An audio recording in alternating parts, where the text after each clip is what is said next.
of experiencing an upset stomach. There's taking control of your health. The commercials are everywhere. Live your best life. Those ads prompted best friends Sonia Michaud and Erica Hilla to give these at-home tests a try. You see all these advertisements, and I was like, I want to try to figure out what's triggering this acid reflux. Stomach issues for a long time. With a prick of the finger or a hair sample, at-home food sensitivity or intolerance tests say they can help you get to the root of what's causing everything, from bloating to headaches to joint pain. Sonia and Erica tried the same test with surprising results. My highest sensitivity was to egg whites. I ate egg whites pretty much every day. I grew up on a farm drinking milk, so I couldn't believe that cow's milk was on there.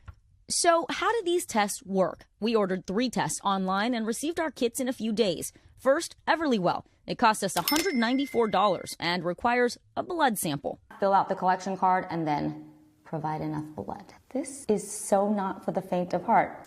Oh! We'll fast forward through the gory details, but it took about 20 minutes to get enough blood from my finger onto the card. So I gave the blood.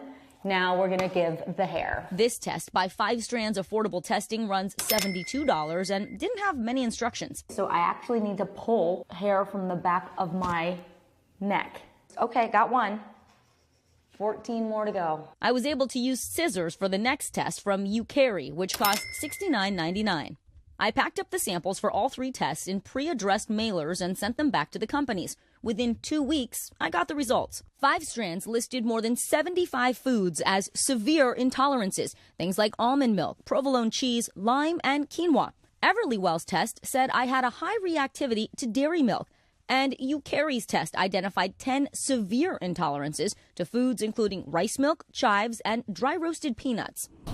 Stacey Cavanero is a registered dietitian specializing in gastroenterology at the Cleveland Clinic. What's your reaction to seeing all of these different results? So I did think it was interesting that all 3 had very different things. Cavanero says blood tests like Everlywell's work by measuring IgG antibody reactivity to foods.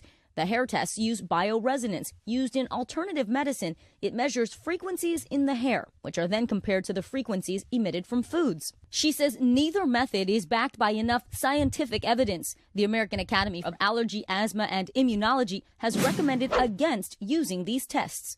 Do you see any value in any of these tests? Not really, no. I don't, because the science behind it has not been proven to be accurate. Oftentimes when a patient is asking me about this, I personally say, I wish that these worked because it would make my job a lot easier. Cavanero says the only reliable way to determine a true food intolerance is an elimination diet, but that can take a long time and should be monitored by a medical expert. In a statement to NBC News, 5 Strands and Everlywell said these tests should not be compared since they use different techniques and varying results would be expected. 5 Strands said other variables, including when samples were analyzed, could also affect results, and added that bioresonance is not taught in medical schools, so doctors and experts may be unaware of the scientific evidence behind it. Everlywell said antibody testing is a well-established methodology used for a wide range of clinical testing, and added results are meant to be shared with a doctor as a guide for an elimination diet. The 2 Florida best friends had 2 different experiences. Sonia stopped eating eggs. The bloating was gone, the discomfort was gone. Erica didn't eliminate anything from her list, but made lifestyle changes that helped her reflux. If you're curious and have $150 to burn, you know, it's kind of a fun little experiment. A spokesperson for Ucarry told us they had no comment. Medical experts say make sure you talk with a doctor or a registered dietitian before you make any major changes to your diet. And by the way, I should note, my results were so different and in some cases contradictory. For example, one test said I was highly sensitive to cow's milk. Yeah. Another one didn't note it at all. Oh. Wow. Yeah. I noticed you can't have limes. Oh, if I got that result, I'll never cut that out. Oh my gosh! I mean, that's in my tequila every night. I know. What would I do? I would be eating nothing. Vicky, there's a difference between a food allergy and a food intolerance. This is really interesting. A true food allergy, it involves an immune reaction. So typical symptoms include hives, swelling, wheezing, or itching. Gastrointestinal symptoms can also occur.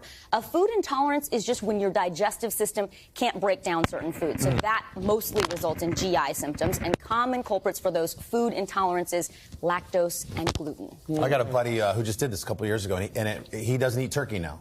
And That's what yeah, he feels good. How hard? He comes to the house and I'm like, oh, he said, what's for dinner? I'm like, well, not turkey. I know you can't eat turkey. That's the one thing. So and I said, so why? Well, you can't break down the turkey? And he was like, I don't know. It said, don't eat turkey. I don't know. Would you guys do it? Years ago, I had a doctor who said that the majority of Americans are somewhat lactose intolerant and don't realize it. So I cut milk out years ago. Yeah. Feel better? Oh, my God. Well, I'm not giving up ice cream. I don't care what it says. Do you eat ice cream? No, well, once, twice a year when I convince myself I don't have a lactose. Yeah. Interesting. Vicky, thank you. Interesting. Thank you. Real interesting, Vic. Thank you. Hey, thanks for watching our YouTube channel. Find your favorite recipes, celebrity interviews, uplifting stories, shop our favorite deals, and so much more with the Today app. Download it now.